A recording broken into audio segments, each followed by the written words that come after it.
Et salut tout le monde, c'est Un Regard Neuf, j'espère que vous allez bien, moi comme d'hab, ça va super. Est-ce que vous aussi ça vous est déjà arrivé de regarder des objets qui font fureur chez tout le monde et que vous voyez presque partout et vous dire mais comment j'ai fait pour ne pas y penser? Personnellement, je me le suis demandé plus d'une fois, et si la plupart des inventions demandent énormément de réflexion et de travail pour arriver à un succès mondial, d'autres au contraire étaient à la base de simples idées presque stupides mais qui ont rendu leur inventeur riche. Et c'est donc ça le thème de notre vidéo aujourd'hui et j'espère que ça vous donnera des idées. Bon, assez parlé, c'est parti. Numéro 1, le slinky. Je sais pas pour vous, mais moi à mon époque on appelait ça sous le nom de pont. Vous vous souvenez sûrement, c'est cette espèce de trombone énorme, parfois multicolore ou simplement argenté. Et si vous le mettiez sur des escaliers correctement, il descendait marche par marche en passant justement d'une couleur à une autre. Bon, après j'avoue, c'est pas le jouet le plus intéressant et au bout d'un moment il faisait même sacrément mal au crâne. Mais quoi qu'on en pense, même s'il n'a pas réussi à s'incruster dans le temps comme notre jouet préféré, il a quand même bien fait grossir les poches de son inventeur en totalisant plus d'1 milliard d'achats. Numéro 2, les doggles. Le mot vient de la fusion entre les mots dog et goggle, qui signifient respectivement chien et lunettes. Donc je pense que j'ai pas besoin d'aller plus loin, comme vous l'avez compris, c'est bien des paires de lunettes pour chiens. Avouez, vous n'y aviez jamais pensé. Et honnêtement, j'en vois pas trop l'intérêt, mais bon, c'est vrai que certaines personnes aiment bien habiller, coiffer et parfumer leurs chiens. Du coup, une paire de lunettes de soleil assortie à celle du maître, c'est sacrément tendance. Et même si on peut penser que ça a fait un énorme flop, en 2012, il s'en est vendu pour presque 3 milliards de dollars. Numéro 3. Couramment consommé aujourd'hui, l'eau aromatisée Int est devenue un produit que l'on retrouve très facilement dans les supermarchés, mais aussi les restaurants et autres fast-food. Int est l'une des premières marques à avoir eu l'idée, une idée assez banale qui est tout simplement de garder la pureté de l'eau et la rendre un petit peu plus agréable en lui ajoutant un peu de sucre et des fruits. Puis par la suite, l'idée a été reprise par Volvic, Cristalline et plein d'autres marques. Bon, peu importe que l'idée ait été reprise, le fait que Int ait eu l'idée avant les autres lui a permis d'accumuler plus de 30 millions de dollars par an. Et franchement, 30 millions de dollars par an pour mettre des fruits dans de l'eau, c'est quand même pas mal. Numéro 4, le Trunky. L'une des manières de faire beaucoup d'argent, c'est de s'attaquer au secteur des enfants, car les parents le savent, c'est très difficile de résister à toutes les envies et demandes de ses enfants. Et même parfois les plus insolites, et c'est justement pour ça que le Trunky a eu un énorme succès. Si les adultes ont besoin d'un sac ou de valise pour transporter leurs affaires, alors pourquoi les enfants n'auraient pas le droit d'en avoir un? En fait, c'est une petite valise multicolore avec des dessins où les enfants peuvent stocker leurs goûters et leurs jouets. Bon, ce qui est pratique pour les parents, c'est qu'ils ont plus besoin de porter les affaires de leurs enfants vu qu'ils le font eux-mêmes grâce à des petits roues et une corde. Et même si ça paraît être une invention assez simpliste, ça s'est vendu à plus de 6 millions de dollars. Numéro 5, le Furby. Alors là, pour le coup, c'est quand même un petit peu une invention volée. Un type s'est réveillé un matin après avoir vu le film Les Gremlins et s'est dit tiens si j'en faisais une peluche. Et en plus elle fait un petit peu peur, mais sachez qu'elle a eu un énorme succès et justement grâce au film. Et pour vous donner des chiffres, la poupée aux grands yeux qui clignent génère pas moins de 500 millions de dollars par an à son inventeur. Numéro 6, le Siley Putty. Si vous êtes actif sur les réseaux sociaux, vous avez obligatoirement vu cette chose au moins une fois. Colorée, pailletée ou non, cette chose gluante est de nouveau à la mode. Et je pense vraiment pas que son créateur s'attendait à un tel engouement. Honnêtement, la seule chose qui a été faite, c'est inventer une matière qui reprend sa forme initiale et qui ne se décolore pas ni ne s'effrite. Et ça va, c'est plutôt sympa, surtout qu'on s'est rendu compte par la suite qu'il pouvait agir sur notre cerveau et baisser notre stress. D'ailleurs, en parlant de stress, plus de soucis pour son inventeur qui récolte des millions chaque année depuis plus de 30 ans. Numéro 7, les slap bracelets. Restons dans le domaine des accessoires et de la mode, il s'agit là de bracelets fluorescents. Très épais et pas franchement utiles, hein. Ces bracelets ont déchaîné des foules lors de leur sortie. Tout le monde en voulait à son bras ou bien pour en offrir à ses amis et c'est comme ça que 8 millions de dollars ont été générés en 1980 grâce à ce petit accessoire. Numéro 8, le Fight Deck. L'invention est simple, utile et rusée. Tout le monde sait que s'il y a bien une catégorie de personnes qui s'efforcent à être assidus et sérieux dans leur activité, ce sont bien les sportifs. Et ils ont raison, du coup pour vous donner l'envie d'en pratiquer et de ne pas lâcher l'affaire rapidement, quoi de mieux que de le faire en jouant.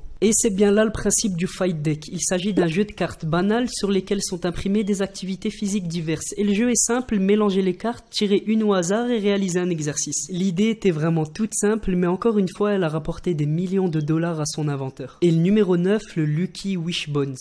En gros, c'est deux os formés en V qu'il faut casser en tirant à deux et celui qui a le plus grand côté avec la partie du milieu a gagné et peut donner un gage à l'autre. Bon, ça peut être drôle quand on mange du poulet le soir entre amis, mais une personne a eu l'idée d'en créer en plastique et de les commercialiser. Et même si on peut l'utiliser qu'une fois, vu que quand c'est cassé on le jette à la poubelle, il s'en est quand même produit 30 000 par jour vendus à 2,50 € l'unité. Et ça fait quand même un beau paquet d'argent pour le propriétaire. Comme quoi la consommation nous pousse vraiment à dépenser pour tout et n'importe quoi, même si ça nous semble inutile.